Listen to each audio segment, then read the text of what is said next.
Hello, hello, and welcome back to another day of Mona's Rants. Hello, nice to see you guys. Thank you for joining. Let's get into it. Today's topic is a pretty heavy-duty topic. I think yesterday I talked a great deal about my depression and anxiety that I suffer from, and just these past couple of days has been really difficult as far as the depression goes. I've been trying to figure out why is my depression so bad more than usual, where I'm having a really hard time getting up. I'm having a hard time staying up. and so I'm trying to power through this for you guys. And I really do want to talk about something that is pretty near and dear to my heart. I want to talk today about Bollywood suicide and the stigma against mental health in the South Asian community. I think mental health awareness has become a really big deal and become a big trend in Western societies. And I'm very, very excited and very happy that it's happening. I think maybe not at the level that it should, but it is. However, in the South Asian communities, even here and abroad, those conversations are very limited, if non-existent, if that, or non-existent. So I wanted to talk today about this. I don't know if you guys heard. There's a 16-year-old Indian Tik Tok star. Her name is Sia Kakkar, and she committed suicide today. She's 16 years old. You guys, 16. Look, I mean it. It's shocking for anyone. I think it's shocking at any age when there's suicide, quite frankly. But I think when it's at 16, you're just like, wait, what's going on here? Like, what was going on in your life? How are there people not noticing around you? How are they not paying attention to your depression and anxiety? I don't know the story of this little girl, but it really broke my heart. And she's this beautiful little girl. She was a teenage TikTok influencer. She had over 2 million followers on TikTok. And her manager announced today that she has passed away. And it's just another example of what is happening in the South Asian community, because there is such lack of mental health awareness and mental health conversations. There's a huge Bollywood star by the name of Sushant Singh Rajput. He was only 34 years old, and he hung himself. This is, I think this is a couple of weeks ago that this guy died, and they said that his autopsy report came back, and they said that he died of asphyxiation. Some are speculating that he was murdered, but honestly, like, just my condolences to both the families of Sushant and for Sia. Like, this is just so heartbreaking when you see young people taking their lives at such a young age. I think in Sushant's case, it's said that he was suffering from depression, and and that his suicide might have been brought upon by like professional rivalry. There was no suicide note. I don't think there was a suicide note for Sia either. But I think the main issue here is ignoring signs when people tell you that they are suffering through depression and they're suffering through anxiety. Because if you are South Asian, you are aware of this. And if you are not a South Asian, this is how South Asians look at mental health. You're either normal or you're crazy. There is nothing in the middle. You're either normal to fully functioning human being, which everybody knows there's no such thing. Everybody has their share of demons and everybody has their share of challenges. Or you're completely crazy. I'm the first person in my family to ever go to therapy. I am proud to say I've been in therapy for 13 years. It has single-handedly saved my life. It has single-handedly made me appreciate myself, appreciate the life that I have, and be able to build the things that I've been able to build as a stand-up comic and a producer.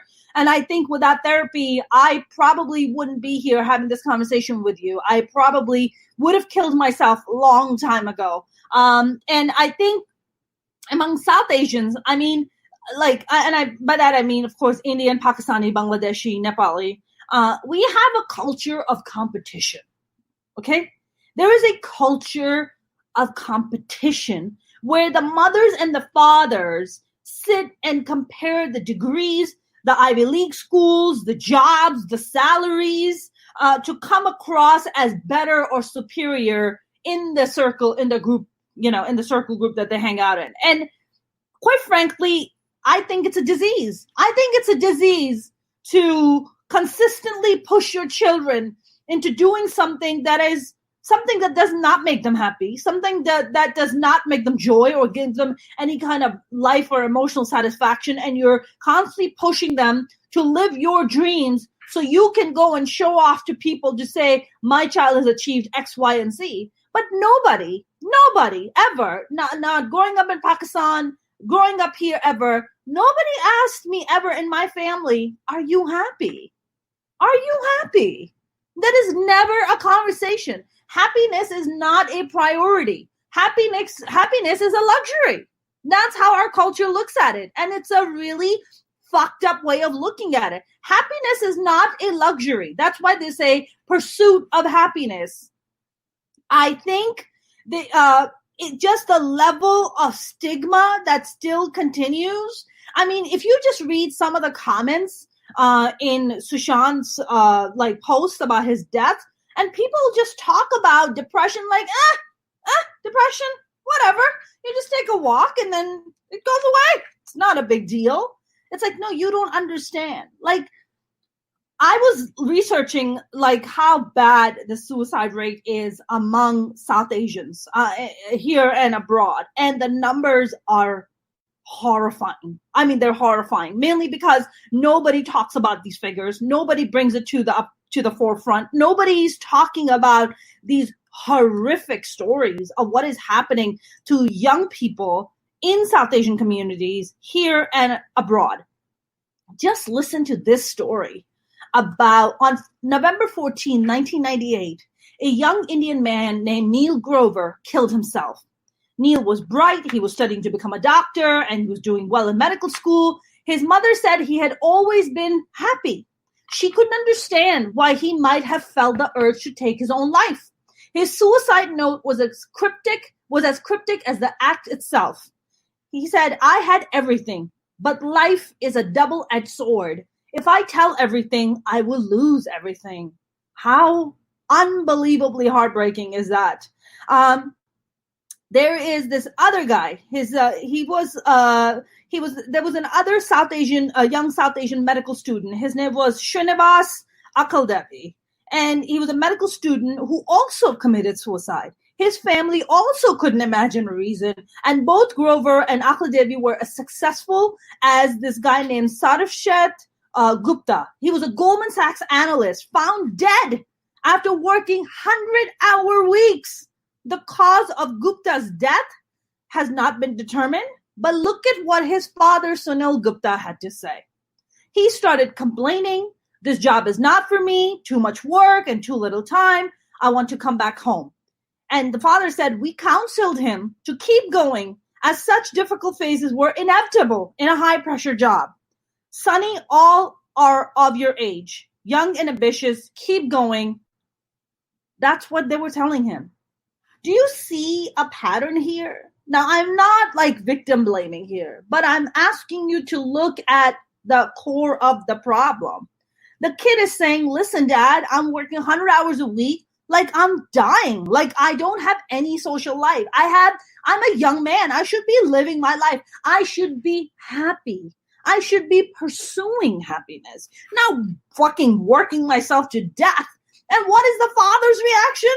Son, high pressure job. It's inevitable. Push through. Keep going. The lack of listening in our culture is staggering.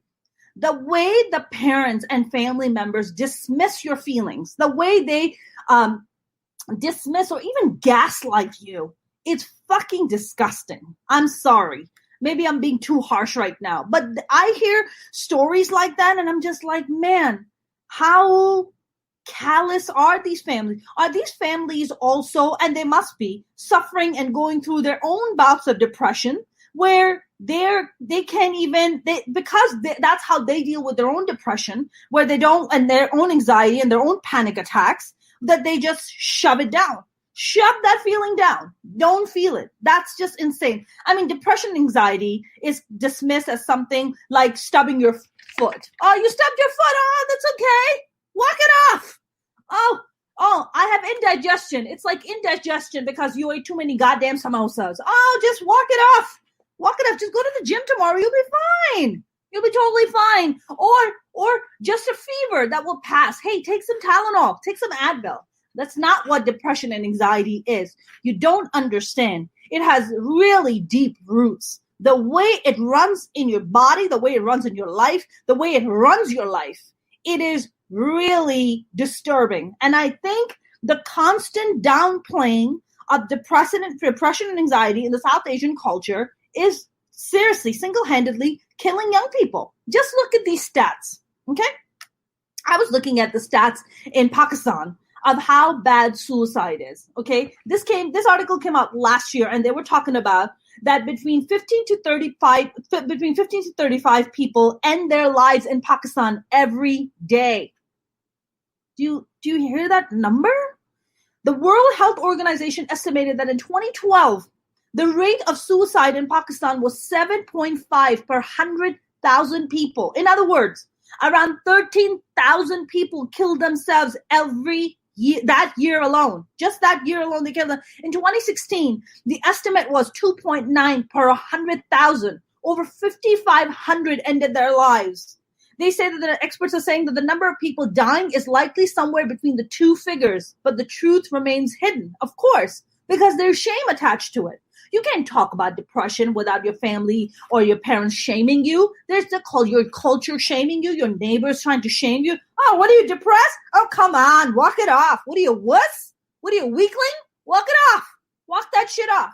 You can't walk off depression. You can't walk off anxiety. You can't walk off suicidal thoughts. You can't. That shit is fucking deep, man.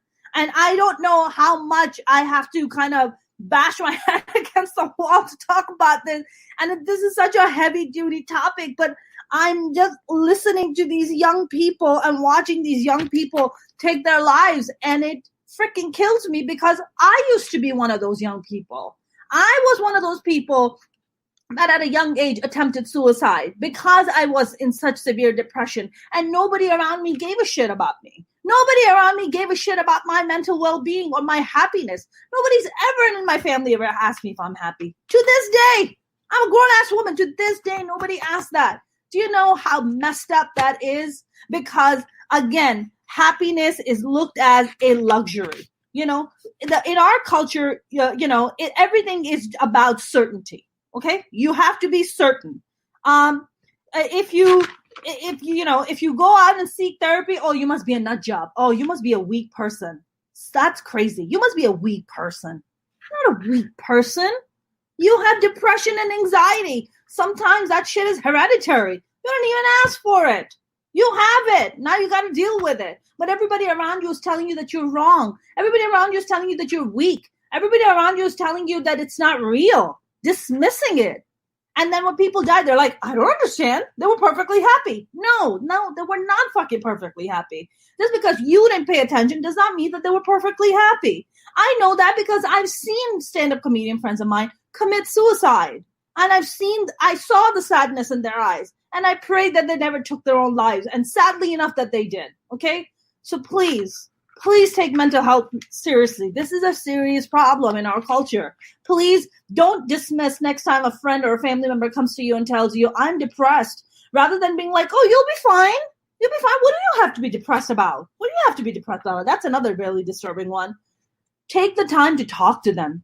Just lend them an ear. Tell them that you're there for them. Those words of affirmation can be so powerful, you don't even understand. For somebody who is, suicidal, or somebody who's depressed, or somebody who suffers from severe anxiety, you don't understand what those words mean. They mean a lot. Okay. I think in South Asian culture, Western idea, it's considered happiness is a West. Mental health is actually, even mental health. Forget about even happiness. Mental health is considered a Western ideology. Oh, it only happens to white people. It's a white people problem. It's not our problem. Because God forbid South Asians ever consider themselves because South Asians are immune to mental health issues. No, we're not. We are very much prone to mental illness. Very much so. And even more so because it goes undiagnosed on a daily basis. My father was a manic depressive. It took me a long time, to many years of therapy, to learn that after consistently talking about his symptoms and his behavior and everything that he would do. My father was a manic depressive. Poor guy never had access to, therapy. Poor guy never had access to somebody to talk to him. So he just did destructive things. That's what he did. Not only did he destroy himself, he also destroyed his family. And I was part of the casualty. So I know very firsthand the effects of depression and anxiety. It has severe consequences.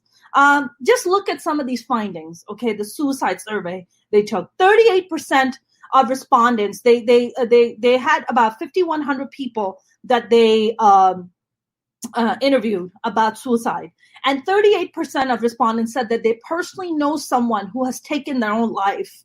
43% said they personally know someone who has attempted suicide. 43%. 45% said they have thoughts about suicide but never acted on it. 9% say they have tried to end their lives. That is a very big number. A majority of those who took the survey are between 18 to 40 years old. Male, 72%, and from the three major cities, which is Karachi. They took it from Karachi, Lahore, and Islamabad. And I mean, you just look at the numbers and they're so disturbing. They said they asked a question. They said, do you know someone who has attempted suicide? Over 40% said they know someone. Over 40%. That's almost half the population. That's like almost one of every two people that you meet says that they know someone who has tried to kill themselves. That is a real big problem. So has someone ever spoken to you about having suicidal thoughts? 45% said they had someone speak to them about feeling suicidal. Do you understand how this is just shrugged under the carpet like it is nothing?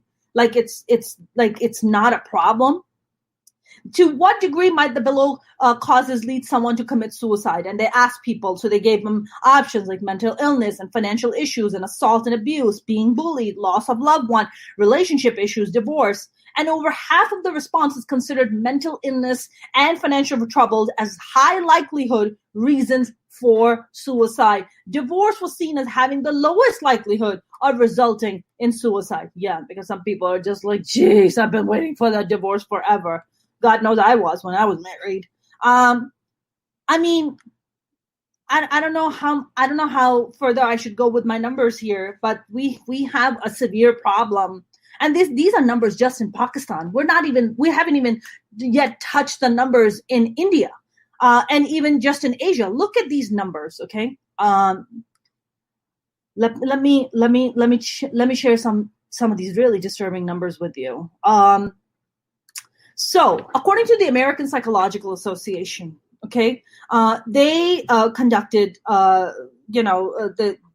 their kind of survey, and they said the following information is based on a national suicide rates in 2007. Suicide was the 8th leading cause of death for Asian Americans, whereas it was the 11th leading cause of death for all racial groups combined. Suicide was the 2nd leading cause of death for Asian Americans aged 15 to 34. Did you hear that?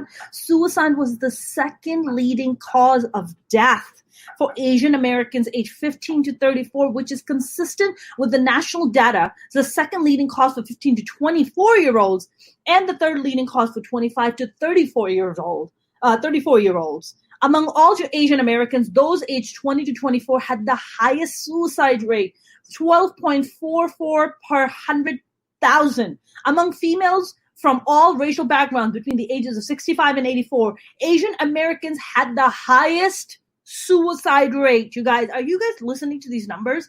Asian American men had lower suicide rates relative to those of white and American, Indian, Alaska Native men for almost all age groups. I mean, My God. Listen to some of the myths and some of the facts, okay? Because there's a lot of myths that go around in our culture about people talking a lot of shit that don't know what the hell they're talking about. The myth is that Asian Americans have higher suicide rates than any other racial ethnic groups. Now, the suicide rate, and the fact is that the suicide rate for Asian Americans, 6.10 per 10,000, is about half that of the national rate, 11.5 per 10,000. Myth. Asian Americans have higher suicide rates than any other racial ethnic groups.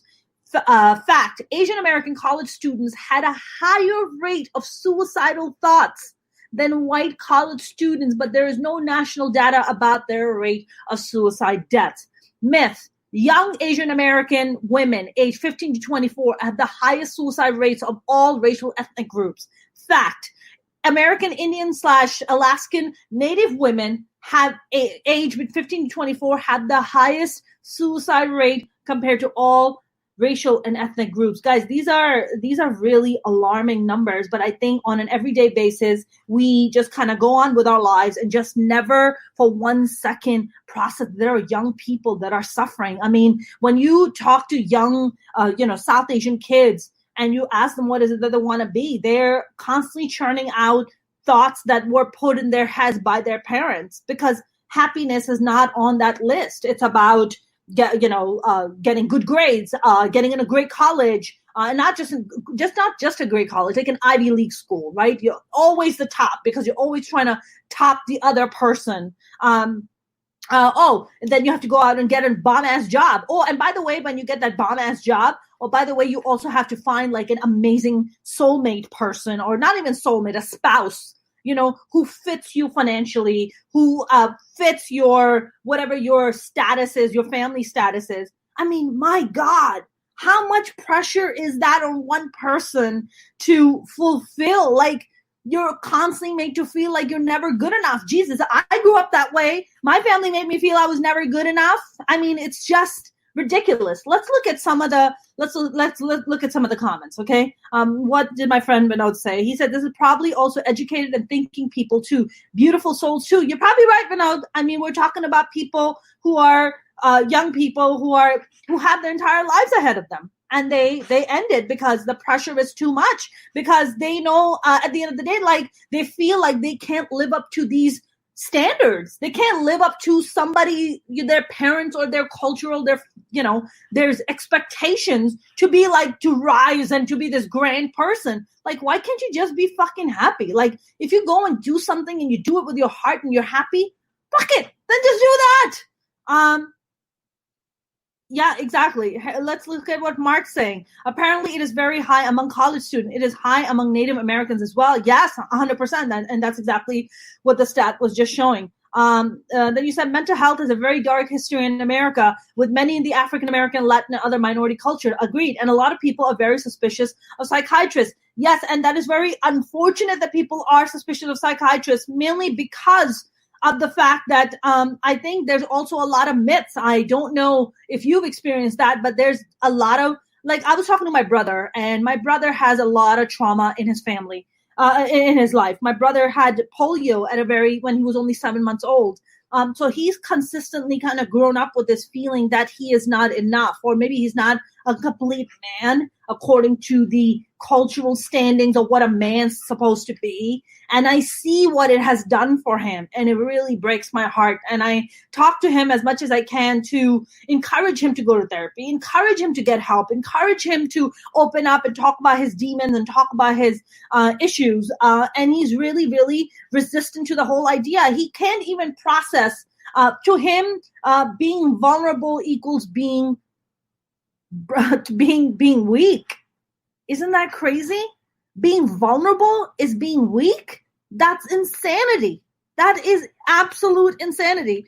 I have to tell you that this mentality has to end. Happiness has to become a priority in our culture. It just has to. I mean, not just that, mental well-being has to become a goal in South Asian culture. We have a lot of great things in our culture: food, clothing, our respect for elders and teachers, family-oriented. But we also have a cultural disease of competing and winning at any cost. even at the cost of our emotional and mental well-being. And and certainty comes above everything, right? Money and job and status comes above everything. And living your life is like frowned upon. People look at it like, oh, you must be lazy. Like, oh, you're just living your life. Or what are you, a loser? What are you, a loser? Just living your life? Go out there. Be stressed out. Get a fucking brain aneurysm. Okay? Get a heart attack. Why aren't you doing that to yourself? You should be doing that. That's what makes you a hardworking person. It's fucked up. It's a really fucked up way of looking at things.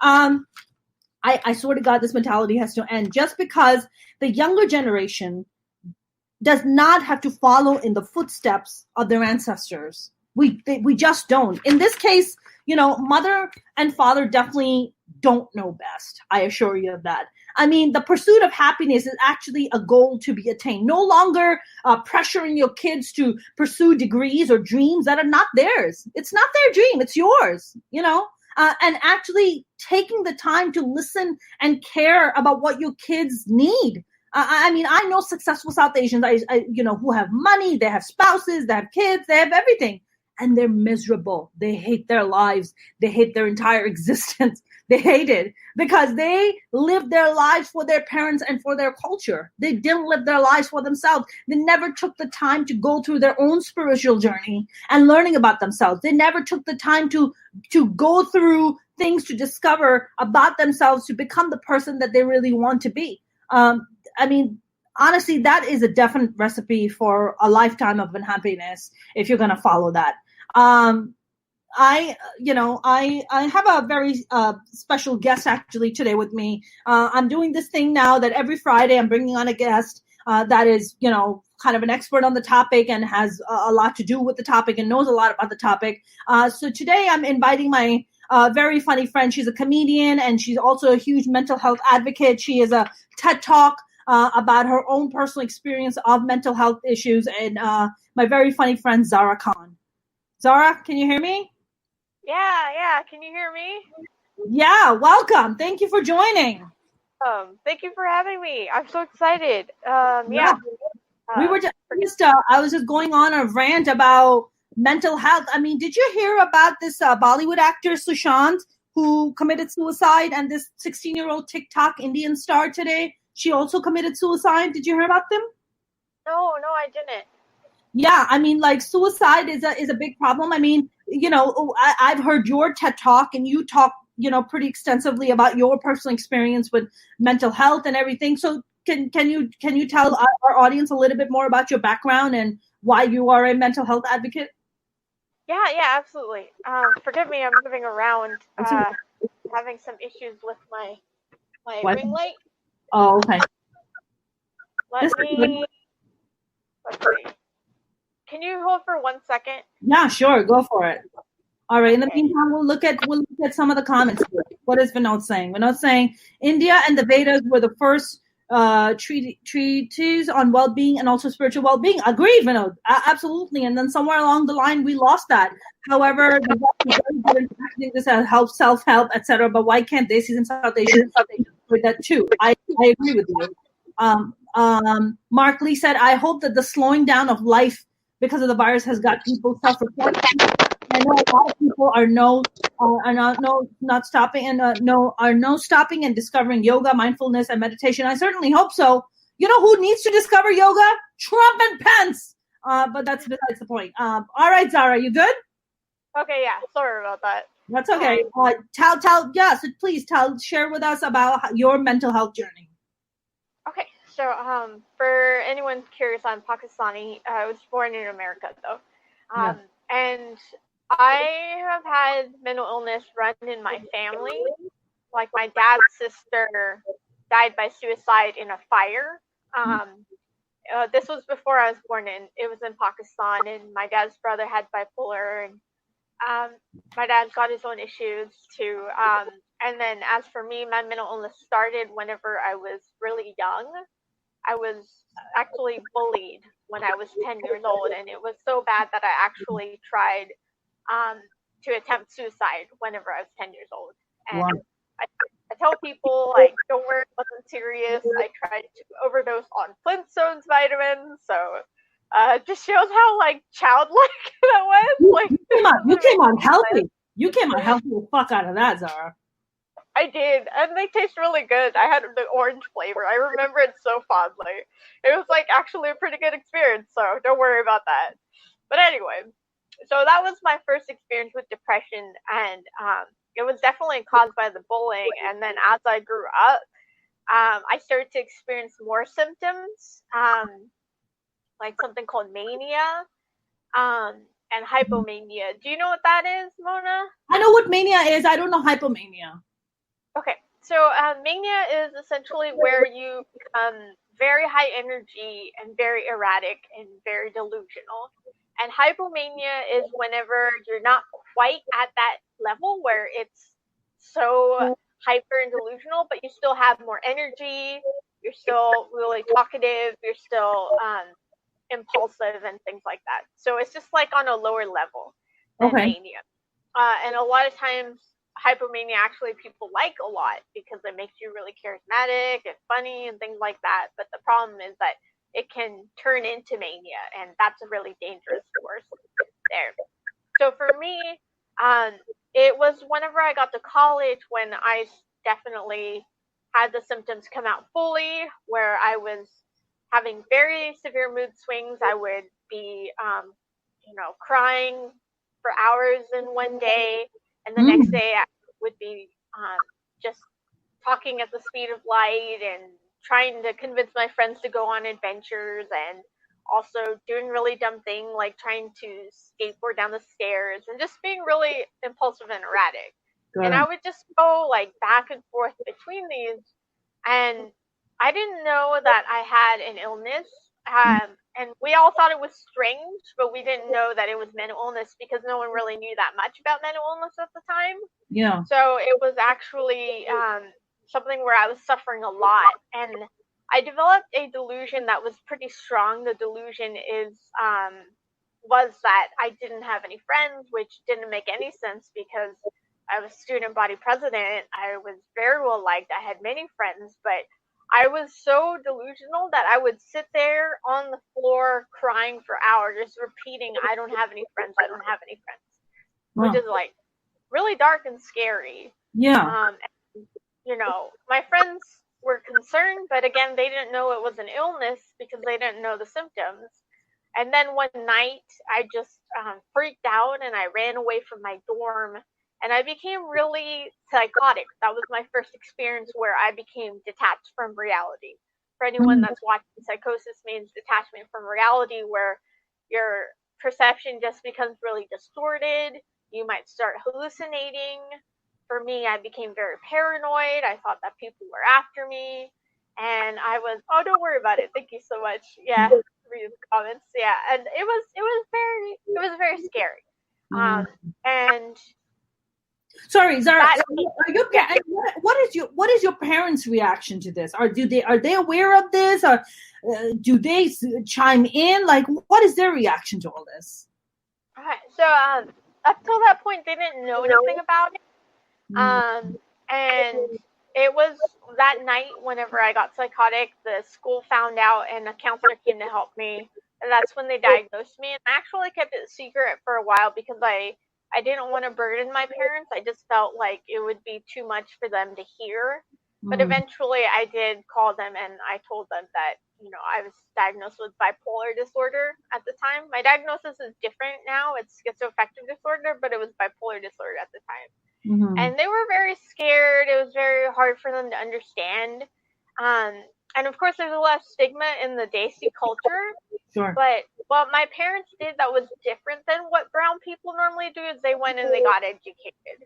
So there's something called NAMI, the National Alliance on Mental Illness. And in NAMI is where there have free classes for family members about mental illness. And so my parents went and they got educated and they learned about the illnesses and they got more support. And for themselves, it was really important because when you have a child with a mental illness, you also need support. Sure. You also need to get through it. Sure. So that was that. Did your dad also have any symptoms or any mental illness? Because you mentioned your aunt had it and she died because of suicide. Yeah, so the consensus is my dad has something, but we don't really know what it is. Like, he he's he's a really nice, good guy, but he gets Yeah, these. he's a lovely human. I met him. He's awesome. Yeah, he's dope. He's great. He just has these like panic attacks that happen at times, and where he just becomes very agitated, and he And just kind of blows up. He doesn't go to therapy. He doesn't consider therapy nothing. He was going to therapy actually. He was all the time. So he started for a long time. He didn't go, but my family's really different in that we believe therapy is really important. And so my dad, he was actually seeing this Pakistani therapist, and he liked her so much that he convinced her to take me on as a patient, and he left her. So that way I would have a good therapist. And I had that therapist for 7 years. Wow. So now the diagnosis that you have, so is that a natural kind of a progression to go from bipolar to, what's that disorder? What is it? Schizoaffective. Is that a normal kind of a transition? Like how does that work? Yeah. So basically the disorders are really similar, but they have a few key differences. And like for me, when I got the diagnosis of bipolar, my brain wasn't fully developed yet. And so what happened was that several years later, the illness progressed and I started to develop hallucinations. And because I started to have those hallucinations and I started to have paranoid episodes, they changed my diagnosis to schizoaffective, where you have those types of symptoms. Got it. So, and I'm sorry, tell me a little bit more about schizoaffective and to us, because I know nothing about it. Okay. So, schizoaffective disorder is a mood disorder with psychotic components. So what that means is that you have your depression, you have your mania, you have your hypomania. So you go back and forth between those. But on top of that, you also have hallucinations, whether it's like auditory or visual or tactile. Like you hear things and you see things? Yeah, that aren't there. And it also means you might also have paranoid delusions and other type of delusions. For me, I haven't had hallucinations in several years. They just went away, probably because I take medication and go to therapy. But for a long time, I was experiencing mood swings and hallucinations and delusions and this and that and that. Interesting. And so when they diagnosed you with bipolar, did they put you on medications right away? Yeah. So I didn't want to take medication. I was very against it. I was like, oh, I don't need that. I had a lot of that stigma, like internalized, because I was like, oh, I'm not crazy. I'm not mentally ill. I'm not like the people on the street. Like I said things like that. And so I didn't want to take medication, but things got worse. And then one night I was on the balcony, a third floor balcony, and I started to hear something tell me to climb from one balcony to the other balcony. And of course I was crying because I didn't want to, but I was sitting on the ledge with one leg over when my friend came out and stopped me. Wow. And it was after that when I realized that there was something really wrong with me, and I decided to go on the medication. But unfortunately, what I did was I got on the medication and I felt like it was changing who I was, so I stopped the medication. And then I got a lot worse, and I actually had a suicide attempt. And then I was going on and off of medication for a summer, and it wasn't until I kept getting sicker and sicker and sicker to the point where I actually stopped doing that and started to take the medication consistently. Wow. Yeah. That is wow, man, that's a lot. That's a lot, Zara, to go through at such a young age and to become, and now, I mean, I'm so proud of you, just you having just the courage to sit here and like talk about all your suffering and talk about all your, mental health issues that you have suffered at such a young age. Now, you also told me, and I hope I'm not overstepping my boundaries here. You had told me that at one point you were drinking quite extensively to overcome your mental health issues. Yeah, that is true. I definitely always hesitate to talk about it because I know brown people are so judgmental about that, especially There's only one brown person here. Everybody else is white, so don't you worry. Awesome. White people freaking love me, so I'm good. One brown guy, everybody else is white.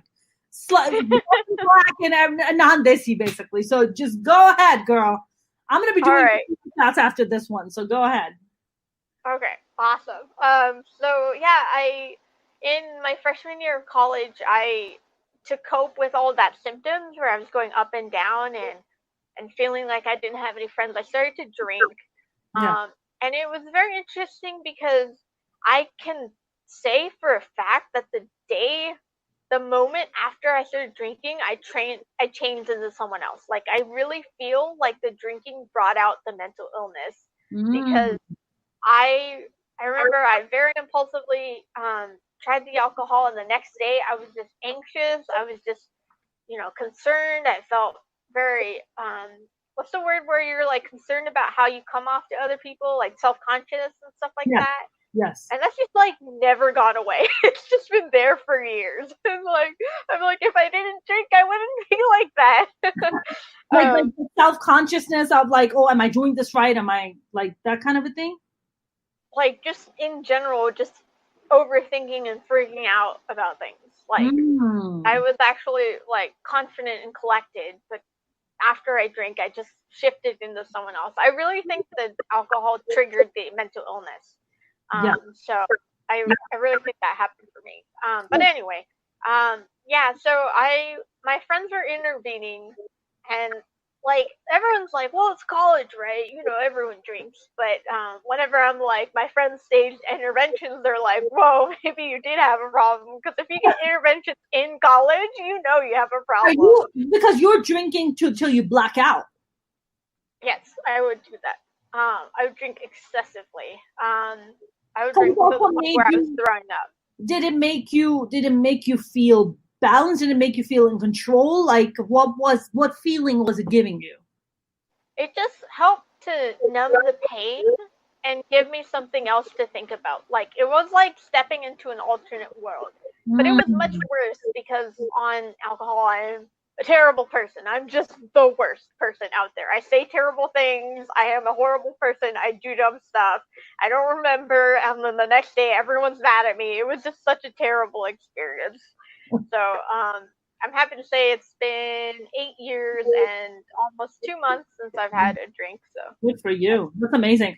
One of our viewers here, Mark Lee, he had a question. He said, I have noticed bipolar medicines being advertised on regular media. I had not seen that before. Do you approve of this? You mean, do I approve of whether they're making commercials for bipolar medication? Is that like what he's thinking? I think he's saying I had not seen that before about bipolar. He's saying, I guess, do you approve of? I guess maybe the advertisement. I think that's what he's referring to. Mark can clarify it for us, maybe. Yeah.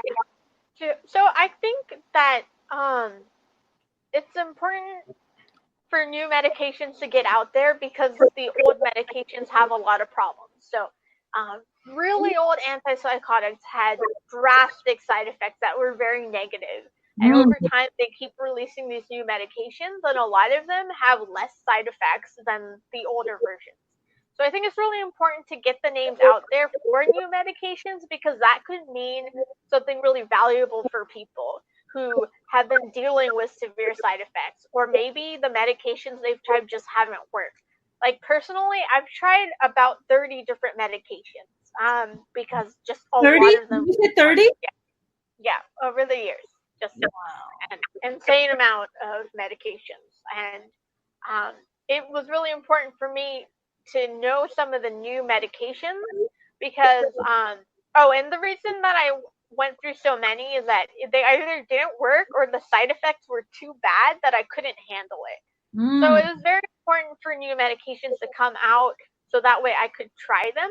Yeah. So I think for that reason, it's okay to advertise those medications. And I don't believe that the drug companies are going too far because you have to go to a doctor to get the medication. So you have to consult with a health professional in order to get the medications in the first place. And as long as you have that ability to get a consultation from a medical professional, I think it's okay. We have a comment here by Vinod, and he said, "I'm actually judged by some of my white and Jewish friends for drinking." How much are you drinking, Vinod? Are you beating them in the drinking game? Maybe they're jealous. Then he said, "That's extreme 30 because they alter your chemistry." Oh, because I think he's referring to your medication of how much medication you're consuming. I mean, that's really intense. So I mean, are you on like just one medication now, or are you on multiple medications? Like, how does that work? Do they change the medications as you go along? How does that work? Okay, so I'm on 3 medications. I'm on 2 mood stabilizers and an antipsychotic. I don't share the medications I'm on because I don't want to influence your treatment. I don't want you. Yeah. Okay, yeah. So I'm on that, and then I take 1 medication for side effects because I have a side effect as a result of the medications I take. So this medicine combats that. And then I have 1 more medication I take because it's unrelated. It's just I get sleepy during the day, and so it's a medication to help me stay awake. Got it. Oh, okay. Oh, because the other medication makes you sleepy. I don't know if it has to do with the medications or if I have a condition. We're not quite sure which one. Interesting. Interesting. Yeah. So tell me how having someone that you've experienced this. The past 3 days, I can't seem to wake up. I don't know. I am not sick. I don't have a cold. I don't have a fever. And I think this is the first time in a very, very long time that my depression, I just feel, is like beating the crap out of me. Like, I am trying to take walks. I am trying to do these live streams. I'm trying to talk to friends. I'm trying to do Zoom. And I think I feel almost like these months of like just pushing stuff away and being strong and pushing it through and walking it off, which a lot of people tell you to walk your depression off. And I think I've been doing that to myself, even though I am in therapy and I go to therapy on a weekly basis. Just these past 3 days, I literally feel I can't wake up. And when I lie in bed, I can't sleep. So it's just like, it's like this weird catch-22 where I'm like, okay, if I'm tired, then let me go to sleep. But then I sleep and I can't stay asleep. You know? Yeah. Are you still in touch with your therapist at all? Are you doing like telehealth session or anything? Yeah, I'm doing telehealth. So I'm doing telehealth, and I brought it up to my therapist. I think just everything that's happening with COVID and I live 2 blocks from Melrose Avenue. So when the protests happened the first weekend, and when a lot of the violence and stuff that was going down, and like then you had your National Guard show up, and that just sent my PTSD in like a whole different spiral. Which it's very interesting because I'm like, man, I've been in therapy for like 13 years. I'm good. Like, I'm good. I got this. And then you're just like, no, I don't got this. Like, I don't got this at all. Like, I remember like Saturday, the protest happened. And then Monday, I finally mustered up the courage to go food shopping. And I got on Melrose Avenue, and all the stores were boarded up, and there were National Guards with like Hummers and with like guns, machine guns and stuff like that. Mm-hmm. And I was on a call with someone, and I just stopped talking. I couldn't talk. And I felt like I was this 8-year-old girl in Pakistan when there was a martial law, because I grew up under a martial law, like staring at these guys with like tanks and like on the corner of my block that I grew up on, and seeing military guys with machine guns. And I was like, oh my God, am I like 8 years old right now? Like, what's going on? Like, why can I not talk? Like, why am I behaving like I'm this 8-year-old child? Like, what the fuck is going on? And I was talking to my therapist later about it, and I was just crying my eyes out, and I was like, I don't know why I'm crying. I was like, I don't know why I'm crying. And she was like, maybe I think this is because of your PTSD. You have like stuff coming up. And I was like, I thought I worked through this. She's like, And then I realized, I'm like, oh, I've been working through personal stuff, but I never really tackled the overall stuff that was happening, right? There's the trauma happening at home, and then there's a trauma happening overall, right? And I think that was the part that really was like, wow, this stuff is like really deep. Like this stuff goes really deep in your subconscious in a way that I knew it ran pretty deep, but for me, it was just like, I was so freaking triggered. I just thought the world was coming to an end. It literally felt like it was doomsday. Yeah. You know? It's really common with PTSD is that, you go through the treatment, whether it's therapy, maybe medication, things like that. And unfortunately, you can still get triggered, like things can happen and it can bring it back up in the surface. Yeah. Unfortunately, it's not like with physical medicine where you have a virus or something and then you take Z-Pak for 5 days and it's gone. Like, it doesn't work that way for mental health. Precisely. Yeah.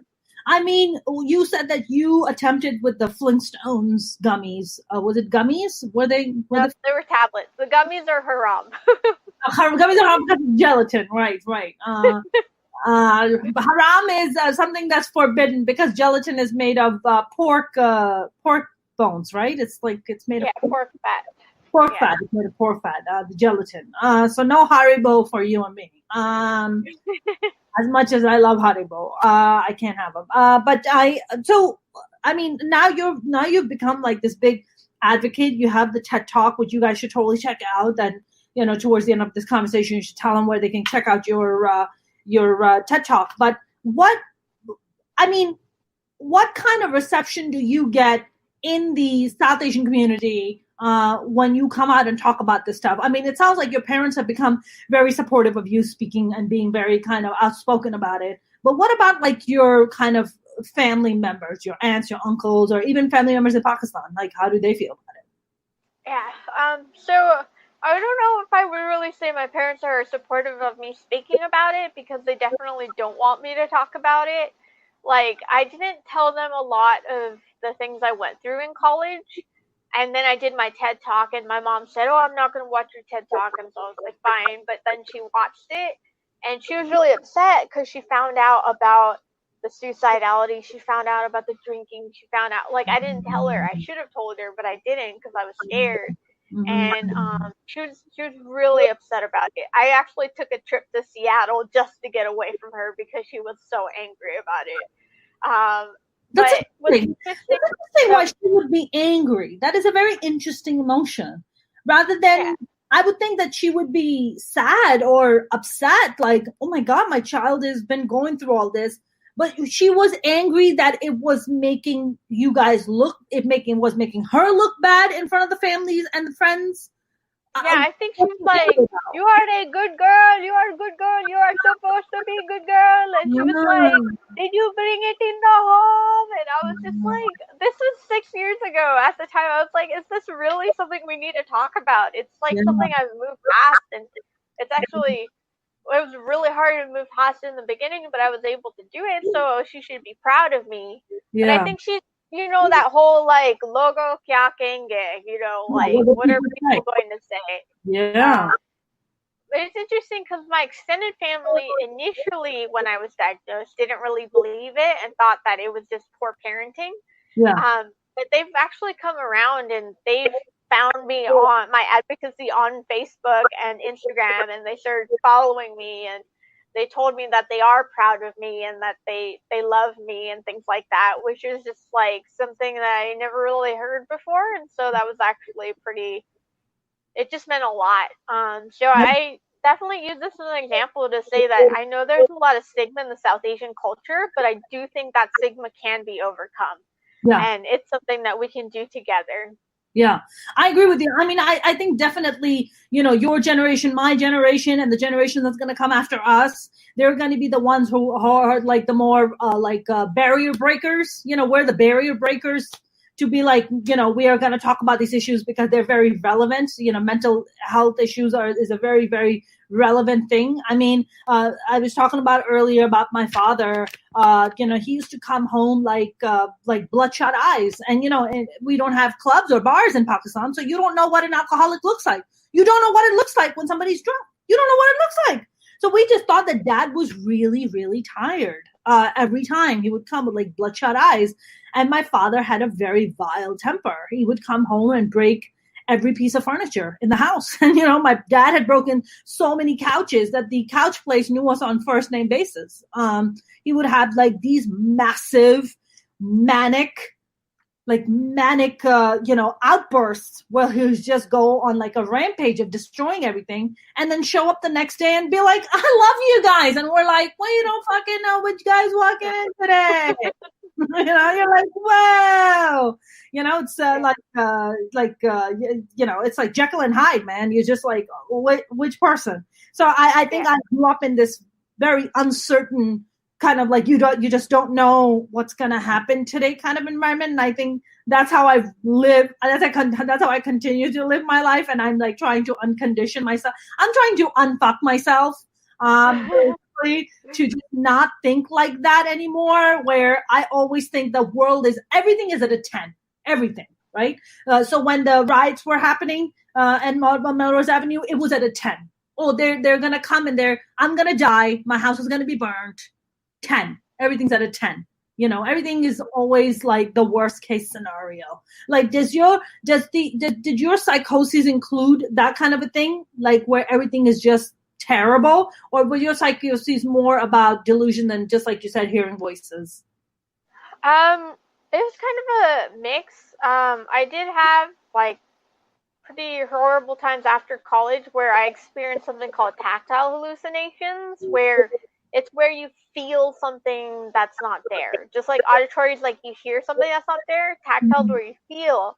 So I would feel things like cut my wrist, like crawl all over me, rip off my toenail, just like a lot of different pain I felt. And I felt like Sorry. You were not doing it. You were just feeling it. Yeah, it was so weird. And like I would see it in my head.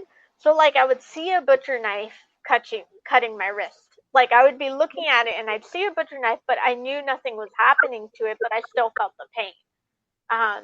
And yeah, it was definitely tied to a lot of the self-hatred and the self-stigma that I experienced when I was younger, where I just hated myself. I thought I was crazy, and I would tell myself that I would never get better. I was at that 10 where I was just so sick.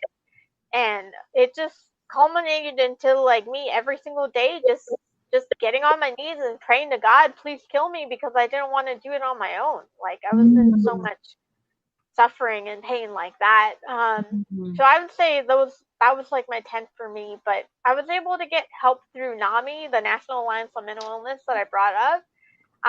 And thankfully from their support, I was able to reach out and learn that mental illness is not my fault. It's not something to be ashamed of. It's chemical. It's not personal.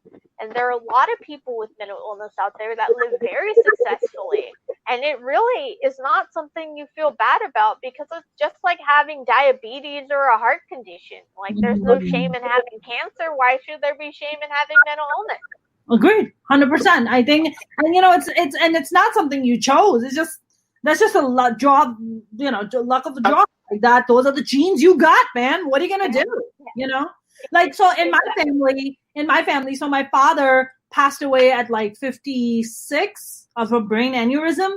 He had a stroke. He passed away. My aunt died of it at 42. My grandmother died of it in her like 60s. Before I was born, she passed away. Before I was born. Because if your parent has a brain aneurysm, you have 50% chance of having it. 50. Like it's a very good chance. So I got diagnosed last year with a brain aneurysm behind my right eye. Now that's not something I chose. It's just my genetics. Like that's just the luck of draw. Like I just got that, So in order to cure that, I am smoking a ton of weed. That is my way of dealing with it. Apparently, they're talking about how weed actually is helping some aneurysm shrink, which would be amazing. So money well spent during the quarantine. Money very well spent. So now that you are in this place, how is everyday life for you? Do you feel like you've just come such a long way? Like, you feel hopeful, you feel like, life is more balanced, and you continue to take your medication and, live your life the way you want to. I would say I'm doing the best I have ever done in my life right now. That's amazing. And the pandemic has been really good for me because it's given me a lot of free time, which I've used to work on myself. So I've read books about mental health. I started doing meditation. I started doing walking every day.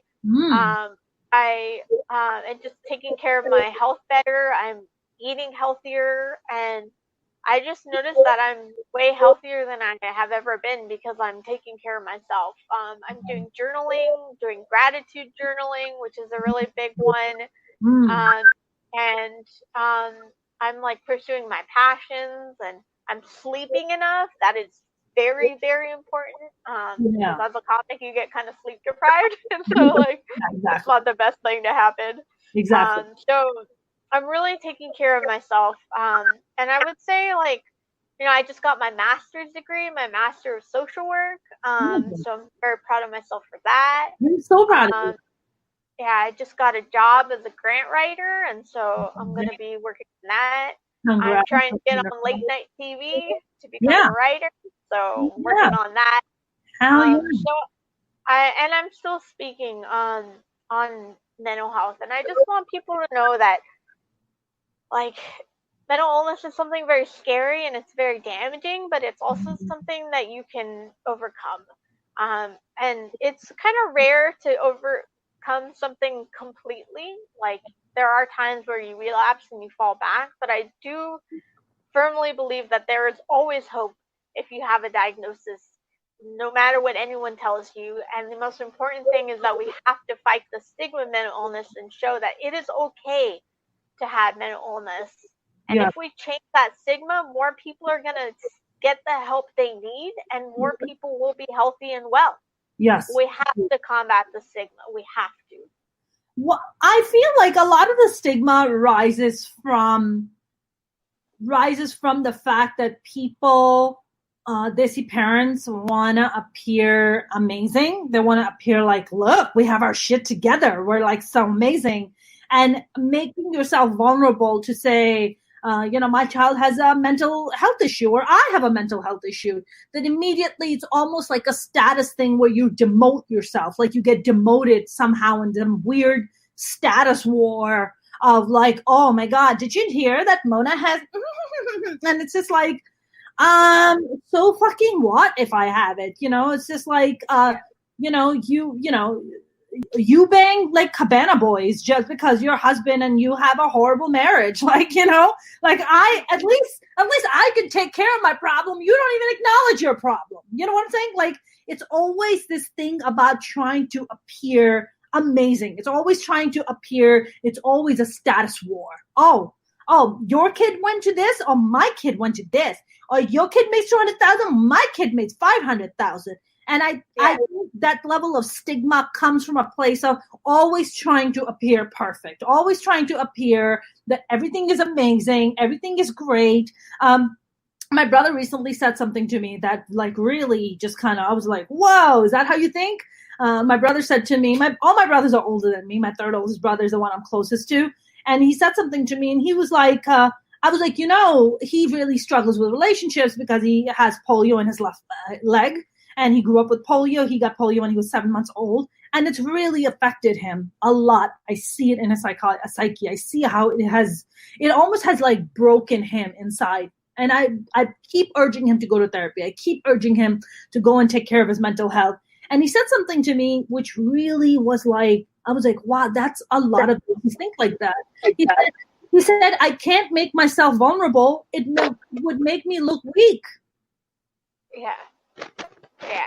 You don't want to read Brene Brown. What? You know Brene Brown? Brene Brown is great. She's great. Yeah. She's so freaking great. Yeah, I mean, I was telling him about the power of vulnerability, and I think there's just such a lack of self-awareness in the South Asian culture of how you have to be perfect. Just be perfect. Be good girl, be perfect. And it's like nobody's fucking perfect. Like we are all broken. We are all born broken to a certain extent, or we become a little broken. How else are you supposed to let the light in if you're not broken? If everything is so perfect, then how else do you grow spiritually and emotionally? How do you grow? You know?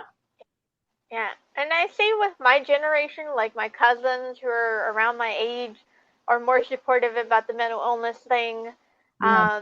They follow me on social media, they check me out and things like that. So I Yeah. feel like things are changing, and I've seen the Yeah. change in my older relatives. Mm. Not everyone. So I wish I knew like what exactly caused that shift in their understanding. So I could like, mass market it and be like, hey, let's solve brown stigma by doing X, Y, and Z. So I don't really know what fully made them, but I have seen the change, and so I think we just need to be more targeted with it and be more open about it and start talking about it. Like our families aren't perfect, okay? Not all of our kids can be doctors. That's right. That sort of thing. Some of us just want to go on stage and sling dick jokes. Some of us just want to live our lives that way. Like, leave me alone. And it goes back to the point that I was making before I brought you on, that happiness is not on the priority list. Yeah. Happiness is not on the priority list. Like being content with yourself and with life is not on the priority list. It's about money and schools and status and, find an amazing spouse, even if you don't get along with them, Yeah. Just what looks the best is the problem. But it's like, I took this happiness class. For anyone listening, it's on Coursera. It's a Yale class called The Science of Well-Being. And all of the things you mentioned, there are studies that show that's not what makes you happy. Like money, fame, wealth, jobs, even having a perfect figure doesn't make you happy at all. It actually can make you very unhappy. But those are the things we're taught to strive for from the very beginning. Yeah. And that's so damaging because when we don't reach it, we just become so affected and our mental health suffers. It's such a problem. That is so crazy. There is this amazing documentary that's done by my buddy called Happy. I don't know if you've ever seen it. I think it's on Netflix. It's called Happy. It did extremely well. And they talk about like people think that, if you have money, it makes you so happy, just like you said, and money does not make you happy. And they did a study that they found out that once you make something like this at like 50 million, it doesn't matter how much money you make after that. It just doesn't matter. It's not a contributing factor to happiness. And one of the things they found out in Scandinavian countries and why quality of life is so much better in Scandinavian countries, because nobody eats dinner alone. There's no frozen dinner concept. And people live in a communal environment. So, for instance, they were talking about this one family, this one woman, she was going through a divorce, and she had 2 kids, so she would go to school. And I guess in America, it would be more like, they would have babysitter or, and she would have to go to work and rush back home and make dinner and, help kids with the school. And it's not like that there. They have a communal setting. So while she's at work, the kids go to school. One of the neighbors goes and picks the kid up. This other neighbor helps with their homework. By the time the lady comes back home, there's already dinner that's made. I mean, it's like this giant communal lifestyle. And so you never feel alone or lonely or stressed. You always have someone to talk to. And I feel like in America, we've been sold this idea that we somehow are like the happiest nation on the planet because we're a capitalistic country. I think it's quite the contrary. I think it's quite the opposite. Don't you think? Absolutely. Yeah, we're very individualistic in America. Yeah. And you can kind of see it in things like whether someone will wear a mask or not. Like it's such a selfish thing to be like, I'm not going to wear a mask because I'm in America and I want to be free. It's just like, in all these other countries, especially Eastern countries, they're wearing a mask out of respect, out of caring for you, about thinking about the group mentality and making sure that all of us are safe and keep each other safe. But that's something that's so beyond people in America. And I think that's also why we're struggling with the pandemic so much more than all these other countries that are dealing really well with coronavirus. Is because people are just like not thinking about the bigger picture, just thinking about themselves. Like, I don't want to stay home. I don't want to stay home. It's not fair. Instead of thinking about something bigger, and it's really unfortunate because that contributes to unhappiness, and it's actually contributing to a lot of death in America. Yep. I mean, we're like barely in the first wave of COVID right now. And people are like, well, putting a mask on is like slavery. I'm like, okay, that is not like slavery at all. Like, I have no idea how you deciphered that. Karen. Stop it, Karen. Listen, Chad needs his haircut and Karen needs her nails done so they can go to Applebee's. You know what I'm saying? Like, they need to fucking calm down. Like, did you hear about how LA is at the verge of becoming the epicenter of COVID? They're talking about that we're gonna beat out New York City. That's terrifying, man. That's I mean, Orange County. You live in you're in OC. The cases spiked there, didn't they? Yeah, cases are going up every single day. And Orange County anti-mask people were successful. Like, they went and they stormed the freaking board of supervisors and called them all these names. And OC then made masks optional. And then the governor of California, Newsom, was like, "This is stupid. No, you have to wear masks." And then he put that statewide order. Yeah. Because Orange County people are idiots. Like, not everyone, just the ones that are really dumb. Like, one thing that made me so upset was this woman. She said to the board of supervisors, "You guys are kneeling on our necks and we can't breathe." And this freaking white lady talking about masks. And I was like, that is so disgusting on so many levels. I am just horrified that she took that phrase from people who are really suffering. And I was like, this is disgusting. Have died because of that.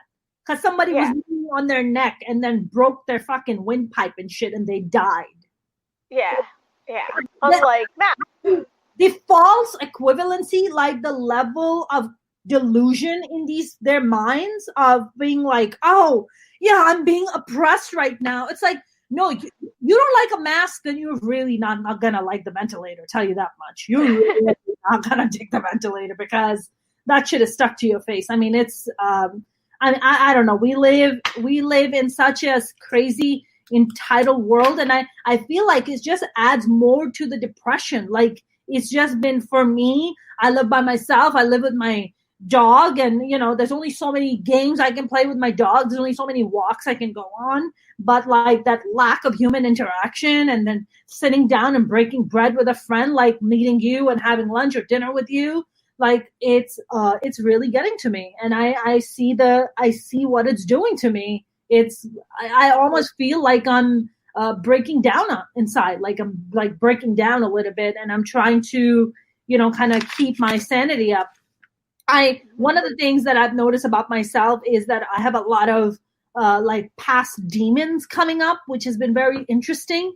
That like they want to be dealt with. Like, there's all this like past trauma, and these incidents come up where I could be watching something and then I'll be triggered by something, and I'm like, whoa, what's going on? Like, why am I feeling so triggered? Like, I don't know. Are you kind of going through this kind of thing? I mean, I know that you're surrounded by family, so that helps out a little bit, but how is that for you?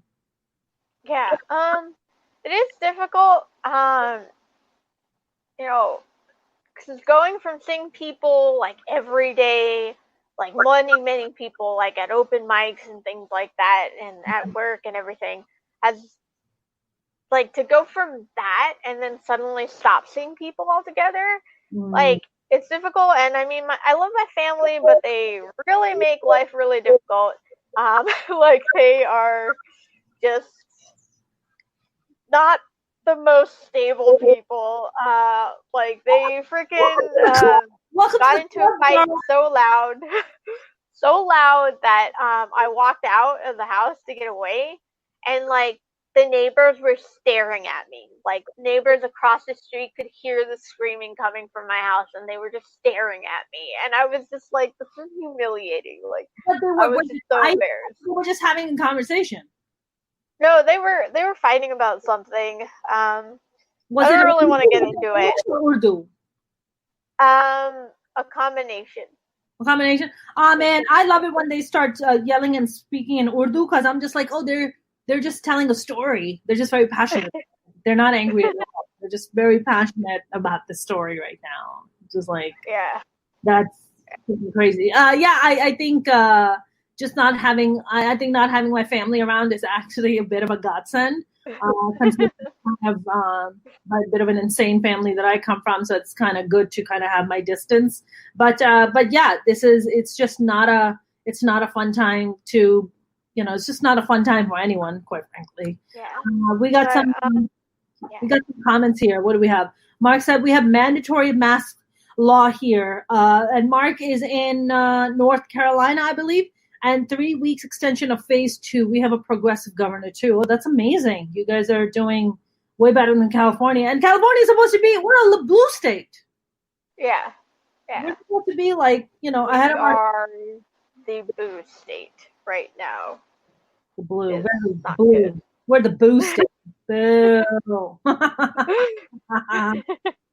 Dude, this has been such a great conversation, Zara. This is like super helpful. Thank you. Thank you for coming and sharing your story. Where can people find you? And where can you tell us about your TED Talk, where we can find it? Yeah. My Instagram, my Facebook, my Twitter is at Mentally Muslim. I've typed it in my name, Mentally Muslim.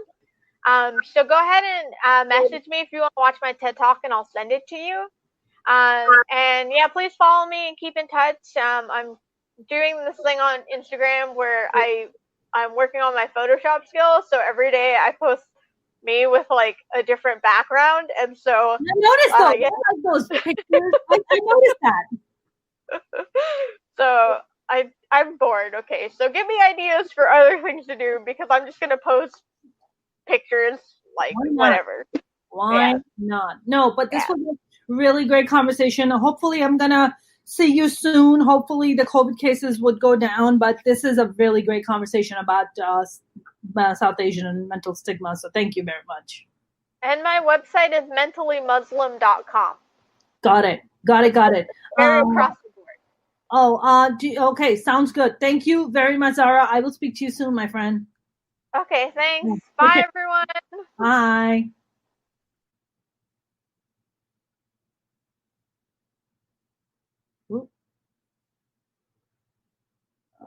Okay. All right, guys. That was Zara Khan. She's awesome. She's wonderful. I think this is my conversation for today. What are some of these comments here? Thank you, Zara. When will you be performing? You can go on Zara's social media at Mentally Muslim, and you can check her out. You can also follow me on Facebook at Mona Sheikh Comedian, IG and Twitter at Mona's Comedy, and I have a new YouTube channel, so please don't forget to subscribe. I am doing this Monday through Friday. I pick the hottest topic every single day, 6:15 p.m. Pacific. Thank you very much, Vinod, for tuning in. Thank you very much, Mark. Thank you very much, Tim and James. I appreciate you guys so very much. Thank you, Mark. I appreciate this. I hope this conversation benefits people. I hope it helps you. I hope it helps break more stigmas. And I hope people come forward with their stories and come forward with their pain and their suffering, because nobody should suffer alone. Nobody. We have more than enough people in the world to help you and to lend you, an ear to listen to your pain. So have a great weekend. Please, again, don't forget to subscribe to the channel. I love you guys. I will see you on Monday, 6:15 Pacific time. See you then. Stay safe out there.